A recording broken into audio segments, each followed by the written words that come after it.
Okay.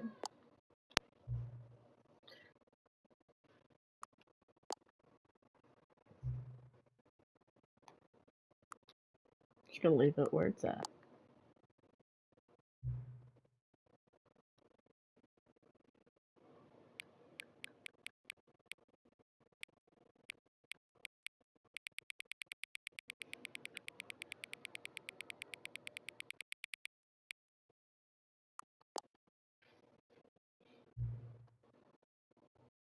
Okay.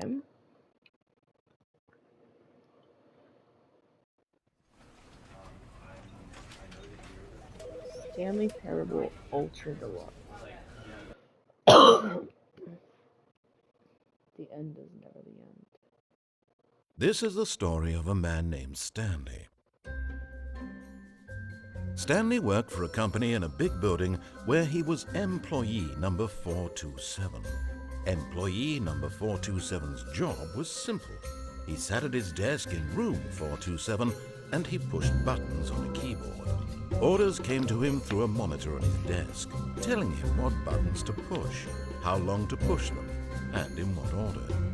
This is what employee 427 did every day of every month of every year. And although others might have considered it soul-rending, Stanley relished every moment that the orders came in, as though he had been made exactly for this job. And Stanley was happy. And then one day, something very peculiar happened. Something that would forever change Stanley. Something he would never quite forget. He had been at his desk for nearly an hour when he realized that not one single order had arrived on the monitor for him to follow. No one had showed up to give him instructions, call a meeting, or even say hi. Never in all his years at the company had this happened, this complete isolation. Something was very clearly wrong. Shocked, frozen solid, Stanley found himself unable to move for the longest time. But as he came to his wits and regained his senses, he got up from his desk and stepped out of his office.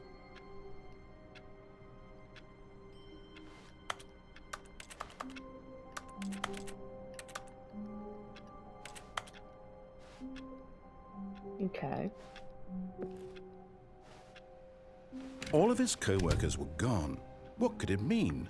Stanley decided to go to the meeting room. Perhaps he had simply missed a memo. Where's the meeting room? Oh, here. Wait, where is the meeting room?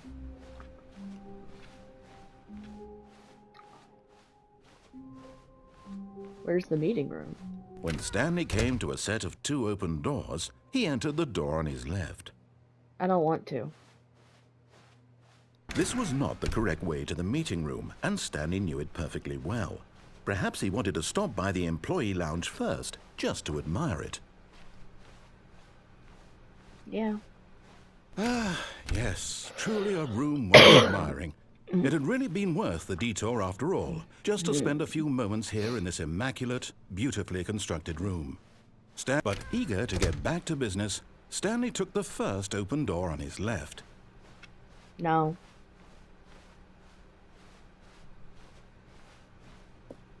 Stanley was so bad at following directions, it's incredible he wasn't fired years ago.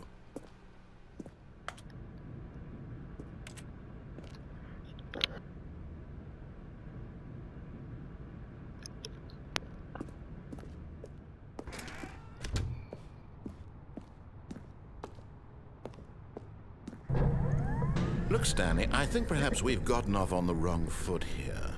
I'm not your enemy, really, I'm not. I realize that investing your trust in someone else can be difficult, but the fact is that the story has been about nothing but you all this time. There's someone you've been neglecting, Stanley. Someone you've forgotten about. Please, stop trying to make every decision by yourself. Now, I'm not asking for me, I'm asking for her. This is it, Stanley. Your chance to redeem yourself, to put your work aside, to let her back into your life. She's been waiting.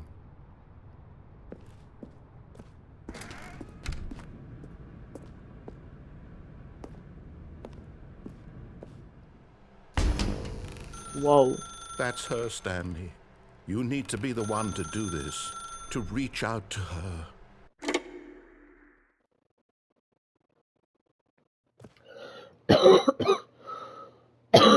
Whoa, what? Where am I? Oh, Stanley, is that you?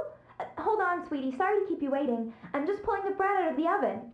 All right. Okay, there we go. All right, now, I want you to come in and tell me all about your day. Gotcha! Oh, come on. Did you actually think you had a loving wife who'd want to commit their life to you? I'm trying to make a point here, Stanley. I'm trying to get you to see something. Come inside. Let me show you what's really going on here. This is a very sad story about the death of a man named Stanley. Stanley is quite a boring fellow. He has a job that demands nothing of him, and every button that he pushes is a reminder of the inconsequential nature of his existence. Okay. Look at him there, pushing buttons, doing exactly what he's told to do.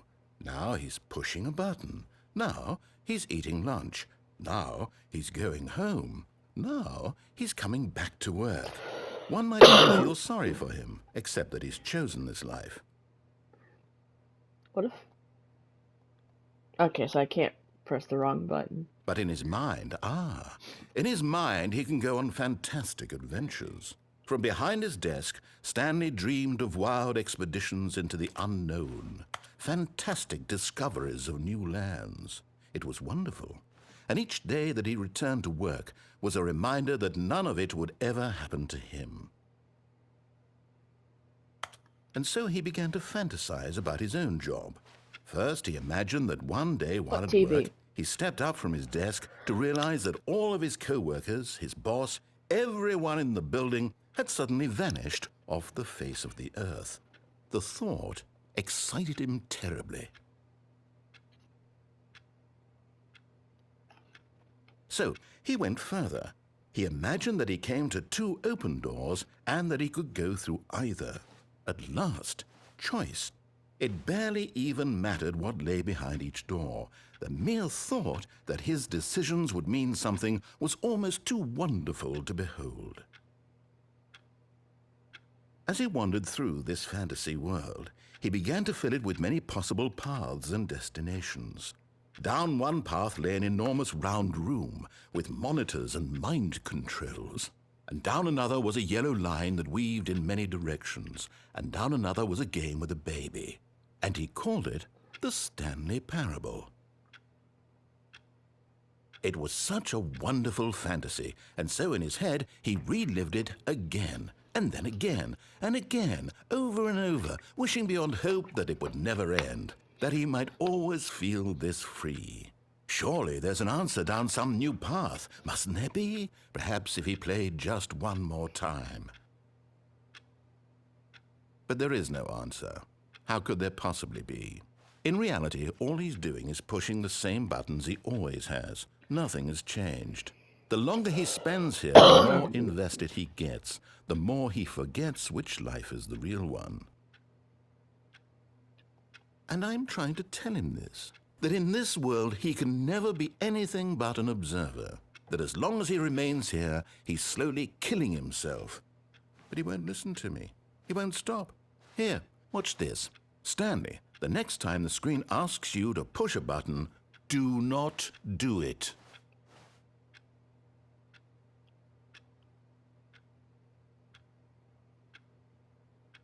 But I don't want to.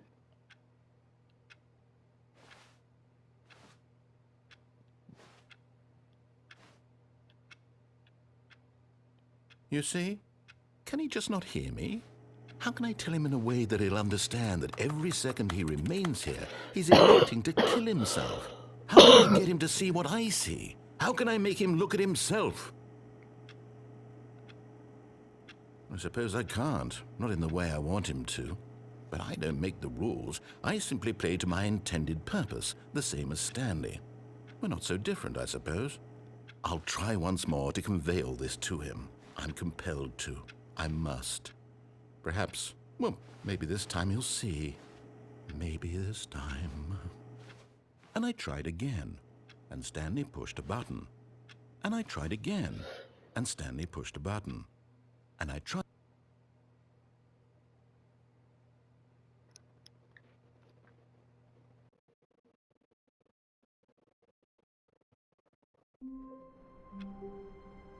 Oh, I'm back.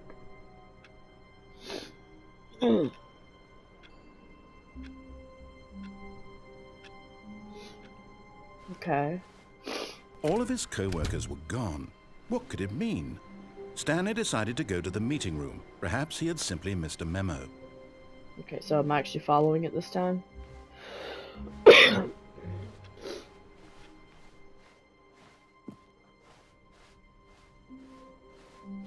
When Stanley came to a set of 2 open doors, he entered the door on his left.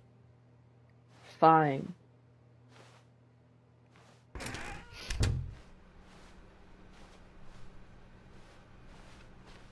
How many employees y'all got? Yet there was not a single person here either. Feeling a wave of disbelief, Stanley decided to go up to his boss's office, hoping he might find an answer there. Oh wow, even the projector's still going. Stanley stepped into the broom closet, but there was nothing here, so he turned around and got back on track. What if I don't want to?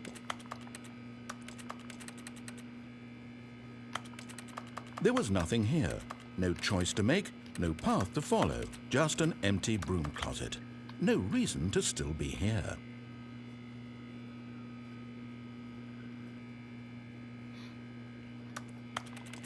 It was baffling that Stanley was still just sitting in the broom closet. He wasn't even doing anything. At least if there was something to interact with, he'd be justified in some way. As it is, he's literally just standing there doing sweet FA.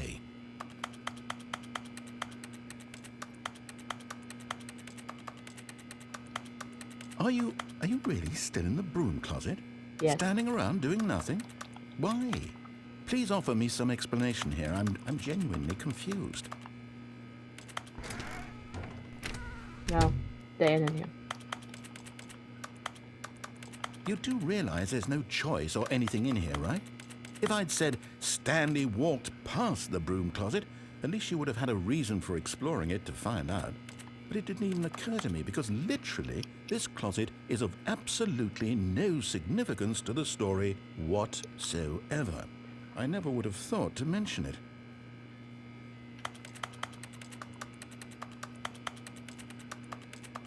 Maybe to you this is somehow its own branching path. Maybe when you go talk about this with your friends you'll say, "Oh, did you get the broom closet ending? The broom closet ending was my favorite." I hope your friends find this concerning.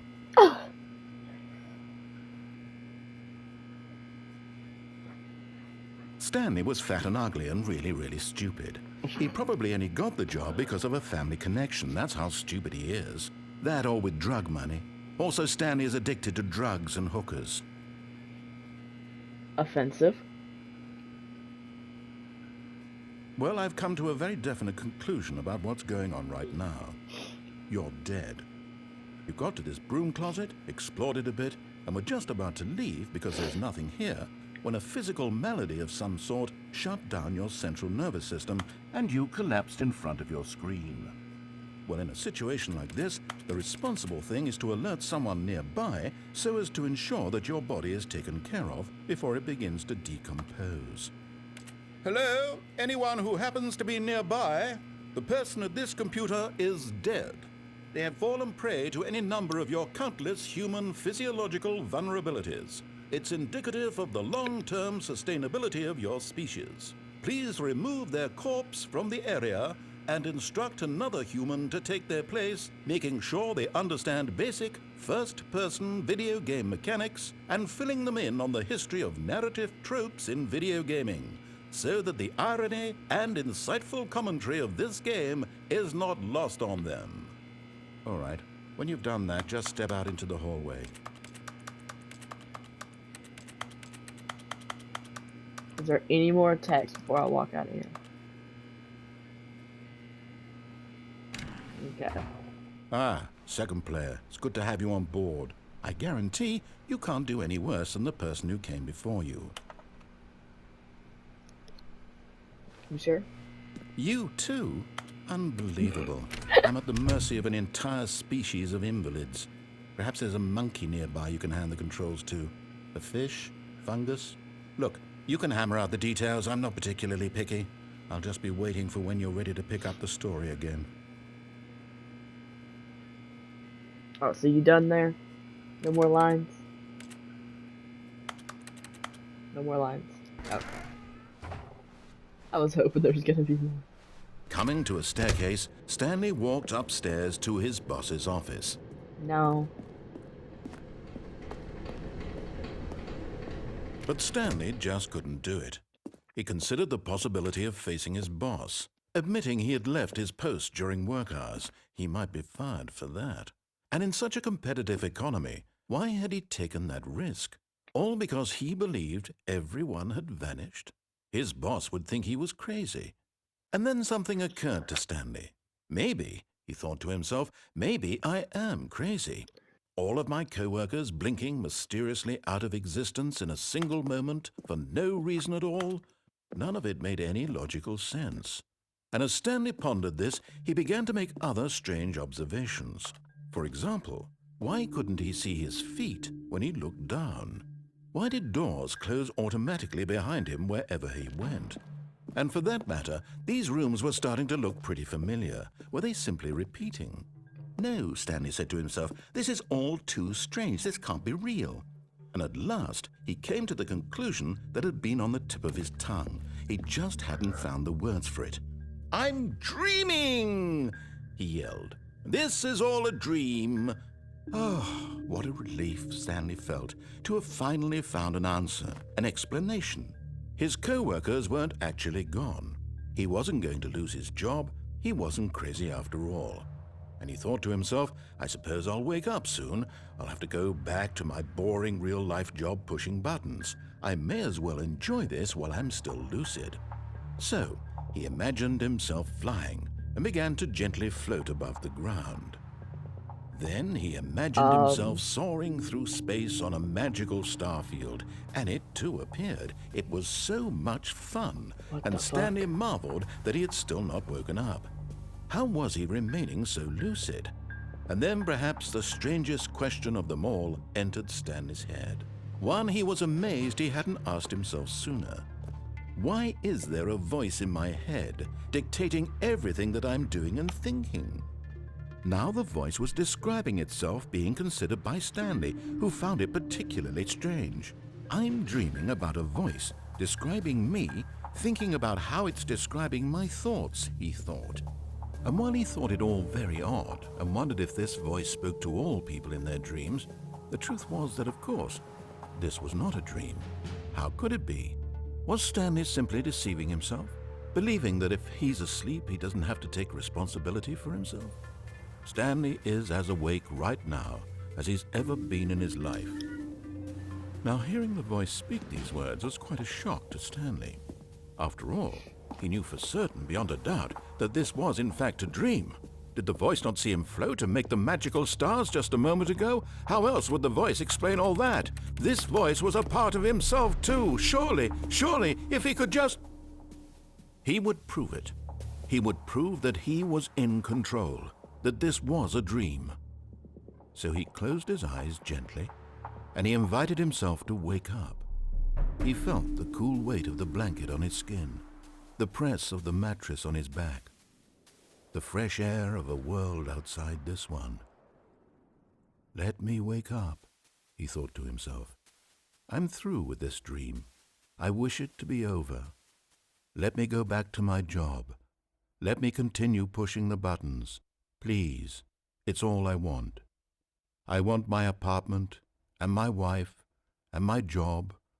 All I want is my life exactly the way it's always been. My life is normal. I am normal. Everything will be fine.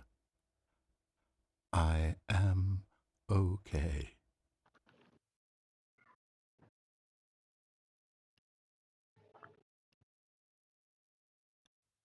Stanley began screaming. "Please, someone, wake me up. My name is Stanley. I have a boss. I have an office. I am real. Please, just someone tell me I am real. I must be real. I must be. Can anyone hear my voice? Who am I? Who am I?" And everything went black.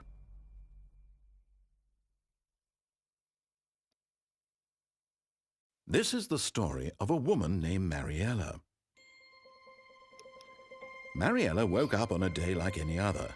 She arose, got dressed, gathered her belongings, and walked to her place of work. But on this particular day, her walk was interrupted by the body of a man who had stumbled through town talking and screaming to himself, and then collapsed dead on the sidewalk. And although she would soon turn to go call for an ambulance, for just a few brief moments, she considered the strange man. He was obviously crazy. This much she knew. Everyone knows what crazy people look like. And in that moment, she thought to herself how lucky she was to be normal. I am sane. I am in control of my mind. I know what is real and what isn't. It was comforting to think this, and in a certain way, seeing this man made her feel better. But then she remembered the meeting she had scheduled for that day, the very important people whose impressions of her would affect her career, and by extension, the rest of her life. She had no time for this, so it was only a moment that she stood there, staring down at the body. And then she turned and ran.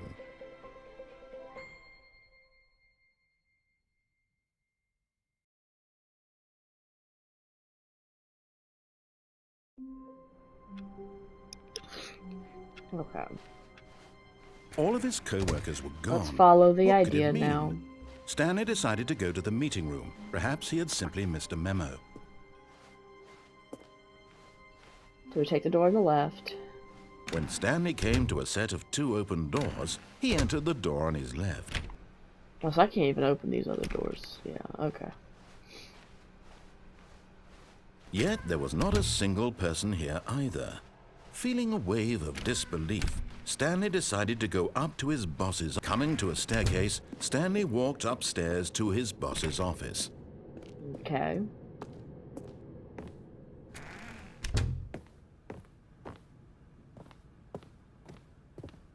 Stepping into his manager's office, Stanley was once again stunned to discover not an indication of any human life. Shocked, unraveled, Stanley wondered in disbelief who orchestrated this. What dark secret was being held from him? What he could not have known was that the keypad behind the boss's desk guarded the terrible truth that his boss had been keeping from him. And so the boss had assigned it an extra secret PIN number. You gonna tell me? 2845. But of course, Stanley couldn't possibly have known this. Yet incredibly, by simply pushing random buttons on the keypad, Stanley happened to input the correct code by sheer luck. Amazing. Whoa. He stepped into the newly opened passageway. Okay, it doesn't close behind me. What? Is that the only way to go?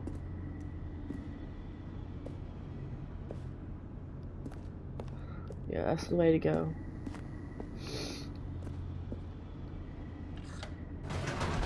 Okay.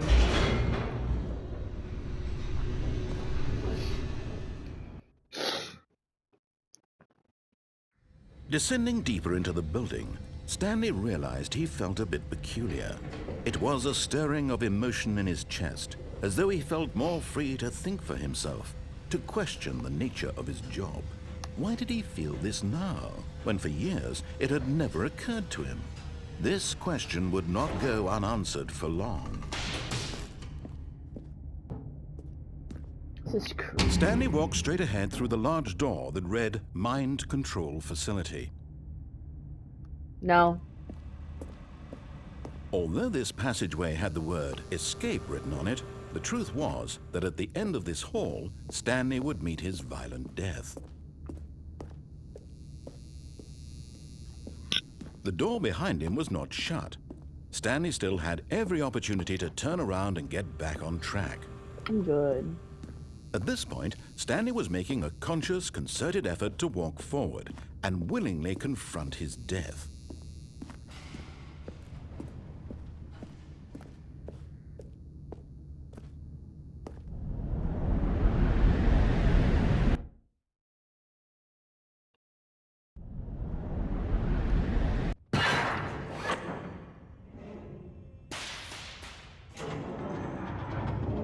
Oh As the god. machine whirred into motion and Stanley was inched closer and closer to his demise, he reflected that his life had been of no consequence whatsoever. Stanley can't see the bigger picture. He doesn't know the real story, trapped forever in his narrow vision of what this world is. Perhaps his death was of no great loss, like plucking the eyeballs from a blind man. And so he resigned and willingly accepted this violent end to his brief and shallow life. Farewell, Stanley. Oh god. No.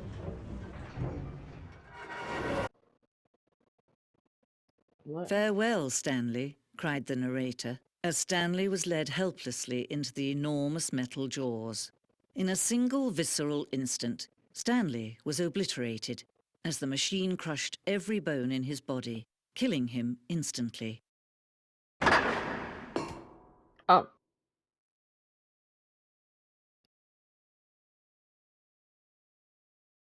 Okay. And yet it would be just a few minutes before Stanley would restart the game, back in his office, as alive as ever. What exactly did the narrator think he was going to accomplish? When every path you can walk has been created for you long in advance, death becomes meaningless, making life the same. Do you see now? Do you see that Stanley was already dead from the moment he hit start?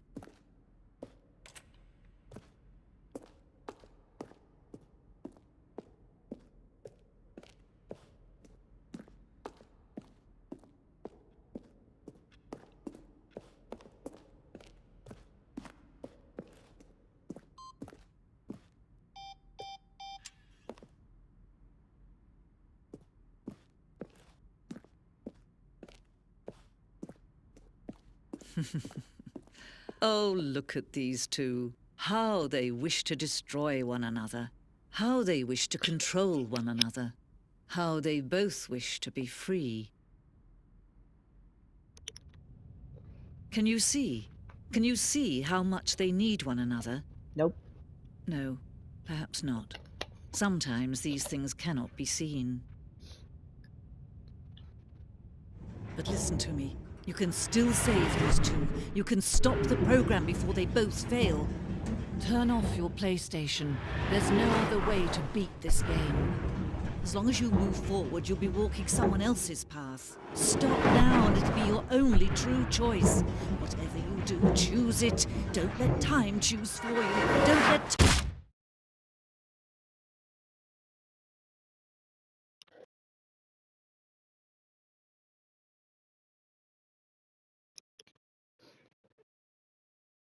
That's pretty cool ending though.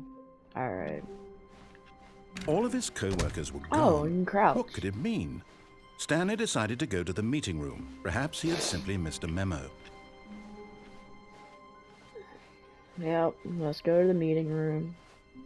When Stanley came to a set of 2 open doors, he entered the door on his left. Yet there was not a single person here either. Feeling a wave of disbelief, Stanley decided to go up to his boss's office. Coming to a staircase, Stanley walked upstairs to his boss's office.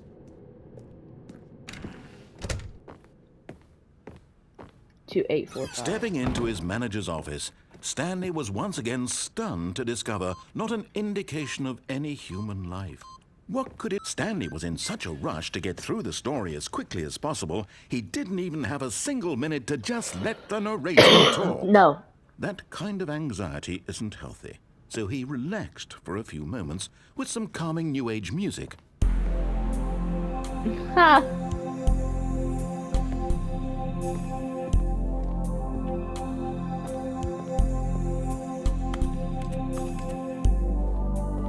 Feeling soothed and rejuvenated, Stanley calmly walked forward into the opened passageway.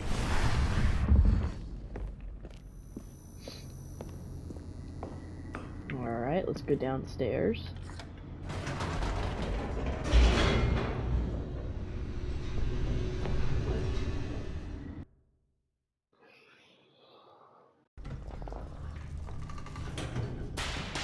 Alright. Back to where we were. Stanley walked straight ahead through the large door that read Mind Control Facility.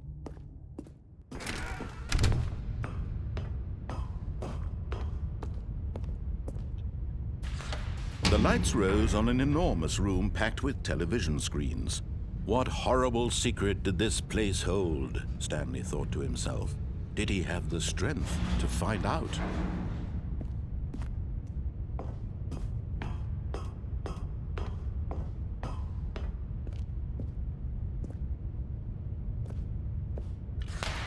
Now the monitors jumped to life, their true nature revealed. Each bore the number of an employee in the building, Stanley's co-workers. The lives of so many individuals reduced to images on a screen, and Stanley, one of them, eternally monitored in this place where freedom meant nothing.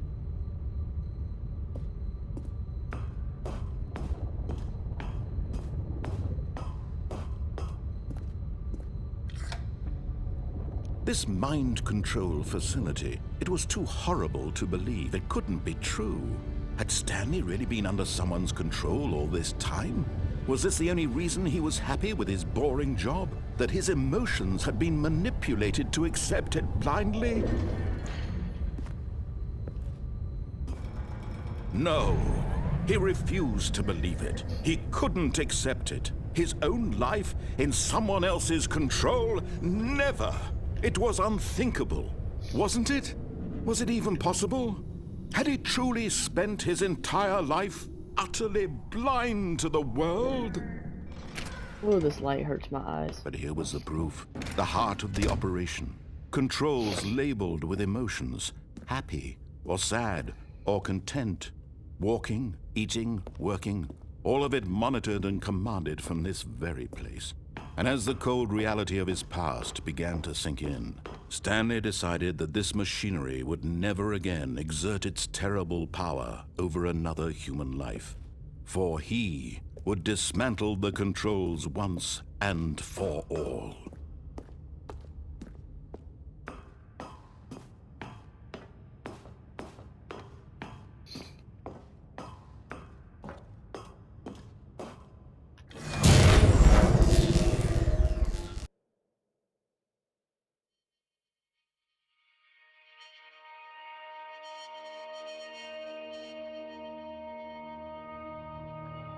Blackness, and a rising chill of uncertainty.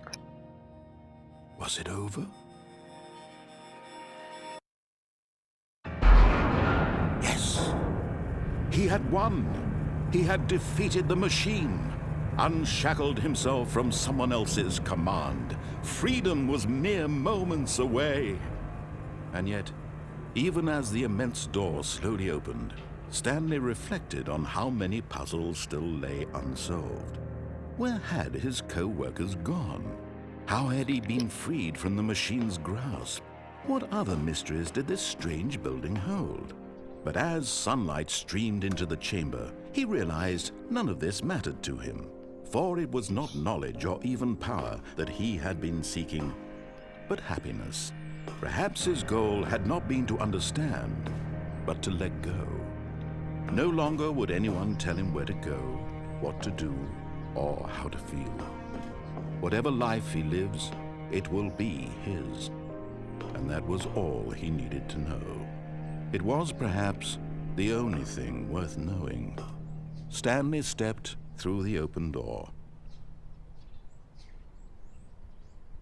Stanley felt the cool breeze upon his skin, the feeling of liberation, the immense possibility of the new path before him. This was exactly the way, right now, that things were meant to happen. And Stanley was happy.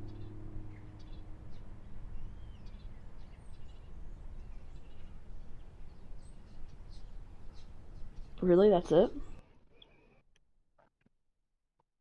Is there...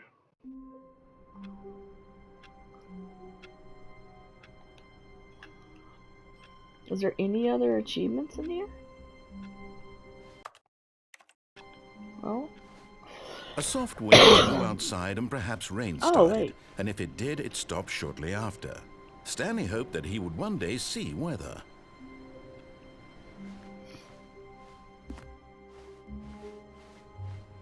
It's different.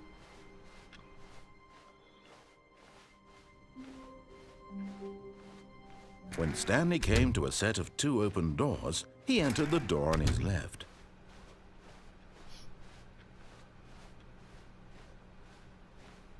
Yet there was not a single person here either. Feeling a wave of disbelief, Stanley decided to go up to his boss's office. Coming to a staircase, Stanley walked upstairs to his boss's office. I think there's only one more way to go. And it's by turning the machine on. Oh, wait, I can go in here? What's this? Executive bathroom. To be rich, is it a crime? To commit crimes, is it rich? What a life would it be to just pick one? Okay.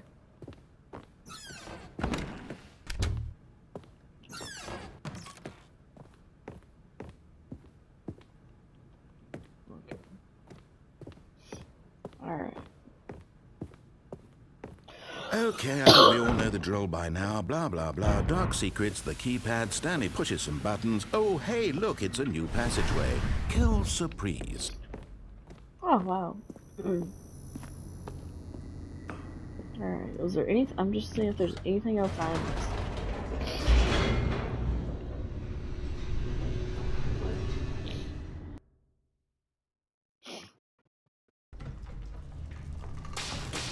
We went the escape route. Stanley walked straight ahead through the large door that read Mind Control Facility. Yep. We're 427, so where are we in? The lights rose on an enormous room packed with television screens. What horrible secret did this place hold? Stanley thought to himself. Did he have the strength to find out?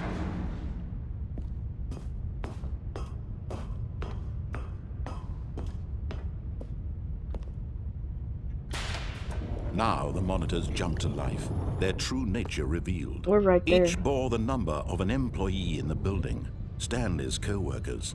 The lives of so many individuals reduced to images on a screen, and Stanley, one of them, eternally monitored in this place where freedom meant nothing.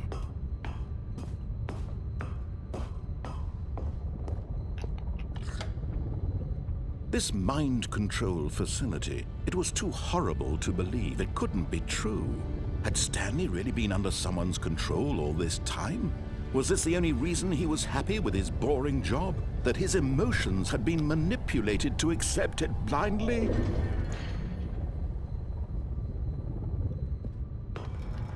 No, he refused to believe it. He couldn't accept it. His own life in someone else's control? Never! It was unthinkable, wasn't it? Was it even possible? Had he truly spent his entire life utterly blind to the world? But here was the proof, the heart of the operation. Controls labeled with emotions, happy or sad or content, walking, eating, working, all of it monitored and commanded from this very place.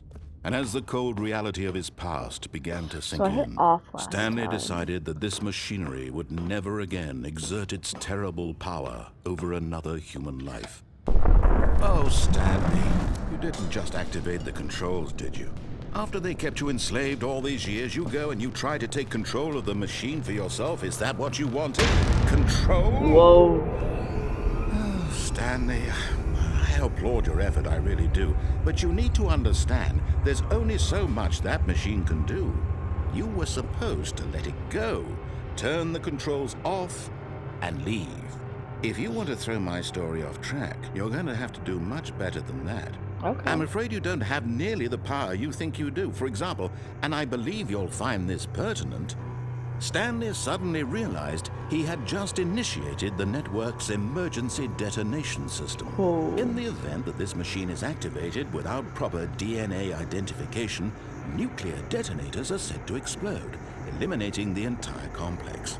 How long until detonation then? Let's say, 2 minutes.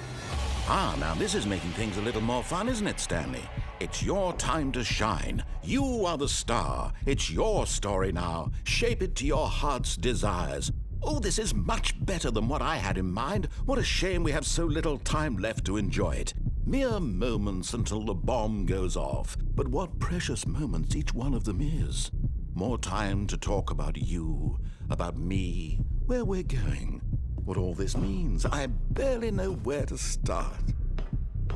What's that? You'd like to know where your co-workers are? A moment of solace before you're obliterated? All right, I'm in a good mood. You're gonna die anyway. I'll tell you exactly what happened to them. I erased them. I turned off the machine. I set you free. Of course, that was merely in this instance of the story. Sometimes when I tell it, I simply let you sit there in your office forever, pushing buttons endlessly and then dying alone. Other times, I let the office sink into the ground, swallowing everyone inside, or I let it burn to a crisp. I have to say this, though, this version of events has been rather amusing. Ow. Watching you try to make sense of everything and take back the control wrested away from you, it's quite rich. I almost hate to see it go. But I'm sure whatever I come up with on the next go-around will be even better. My goodness, only 34 seconds left. But I'm enjoying this so much. You know what? To hell with it. I'm going to put some extra time on the clock. Why not? These are precious additional seconds, Stanley. Time doesn't grow on trees. Oh dear me, what's the matter, Stanley? Is it that you have no idea where you're going or what you're supposed to be doing right now? Or did you just assume when you saw that timer that something in this room was capable of turning it off? I mean, look at you. Running from button to button, screen to screen, clicking on every little thing in this room. These numbered buttons, no, these colored ones. Or maybe this big red button, or this door. Everything, anything, something here will save me. Why would you think that, Stanley? That this video game can be beaten? Won? Solved? Do you have any idea what your purpose in this place is? Stanley, you're in for quite a disappointment. But here's a spoiler for you. That timer isn't a catalyst to keep the action moving along. It's just seconds ticking away to your death. You're only still playing instead of watching a cutscene because I want to watch you for every moment that you're powerless. To see you made humble. This is not a challenge. It's a tragedy. You wanted to control this world, that's fine. But I'm going to destroy it first, so you can't. Take a look at the clock, Stanley. That's 30 seconds you have left to struggle. 30 seconds until a big boom and then nothing.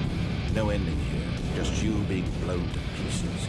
Will you cling desperately to your frail life, or will you let it go peacefully? Another choice. Make it count, or don't. It's all the same to me, all a part of the joke. And believe me, I will be laughing at every second of your inevitable life from the moment we fade in until the moment I say, happily ever up. Oh, wow.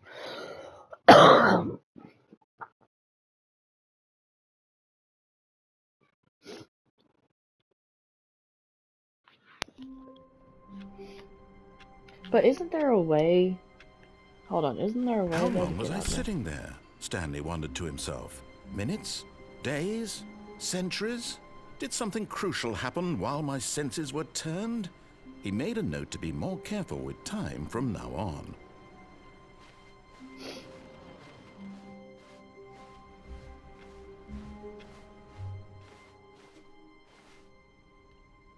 Oh, new content? What does that mean, new content?